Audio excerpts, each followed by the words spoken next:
আউযুবিল্লাহিমিনাশ-শাইতানির-রাজিম। বিসমিল্লাহির-রহমানির-রহিম। আব্বু, আসসালামু আলাইকুম। ওয়ালাইকুম আসসালাম ওয়া রাহমাতুল্লাহি ওয়া বারাকাতুহু। আব্বু, তুমি রুটি খাচ্ছ? হ্যাঁ। আচ্ছা, রুটি কার পছন্দের খাবার ছিল বলো দেখি? সালাম। সাল্লাল্লাহু আলাইহি সাল্লাম, অর্থাৎ আমাদের প্রিয় নবী হযরত মুহাম্মদ সাল্লাল্লাহু আলাইহি সাল্লামের প্রিয় খাবারের তালিকার ভিতরে রুটি ও ছিল। তিনি রুটি খুব পছন্দ করতেন।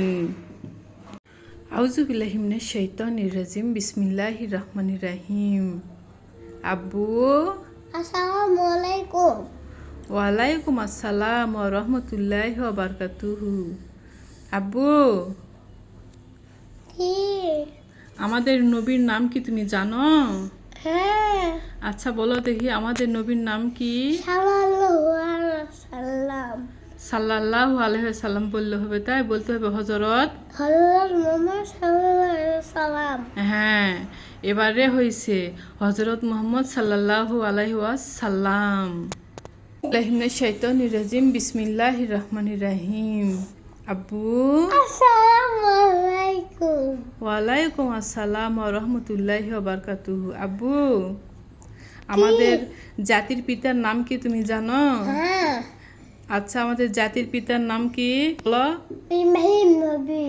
ইব্রাহিম নবী। হ্যাঁ, ইব্রাহিম নবী। আমাদের জাতির পিতার নাম হচ্ছে ইব্রাহিম আলাইহিস সালাম। যেহেতু ছোট মানুষ ইব্রাহিম নবী বলছে, এটাই ওর জন্য যথেষ্ট। মাশাআল্লাহ। আর আমাদের বড়দের বলতে হবে ইব্রাহিম আলাইহিস সালাম। রাজিম। বিসমিল্লাহির-রহমানির-রহিম। আব্বু, আসসালামু আলাইকুম। ওয়ালাইকুম আসসালাম ওয়া রাহমাতুল্লাহি ওয়া বারাকাতুহু। আব্বু, কি? তুমি কি কালমা তৈয়ব জানো? হ্যাঁ। আচ্ছা বলো দেখি। লা ইলাহা মুহাম্মাদুর রাসূলুল্লাহ। প্রথমে বলতে হয় বিসমিল্লাহ। তুমি কিন্তু বলোনি বিসমিল্লাহ।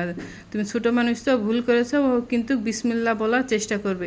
আমাদের বড়দের অবশ্যই এভাবে বলতে হবে, বিসমিল্লাহির-রহমানির-রহিম।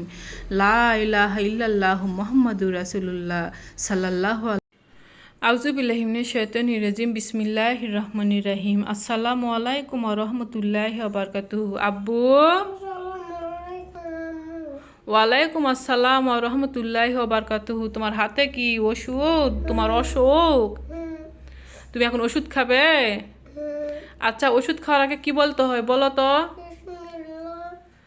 ওষুধ খাওয়ার আগে বলতে হয় বিসমিল্লাহ। আমাদের দেশে প্রচলিত আছে যে শাফি আল্লাহ, মাফি আল্লাহ, কাফি আল্লাহ এই কথাটি বলে, কিন্তু কোরআন হাদিস দ্বারা এই কথাটি প্রমাণিত নয়। তাই আপনারাও বলবেন না, আপনারা অবশ্যই বিসমিল্লাহ বলবেন।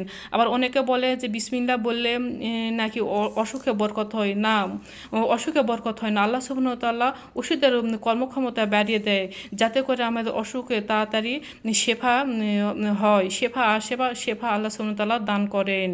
তাই আপনারা বিসমিল্লাহ বলবেন। শাফি আল্লাহ, মাফি আল্লাহ, কাফি নয়।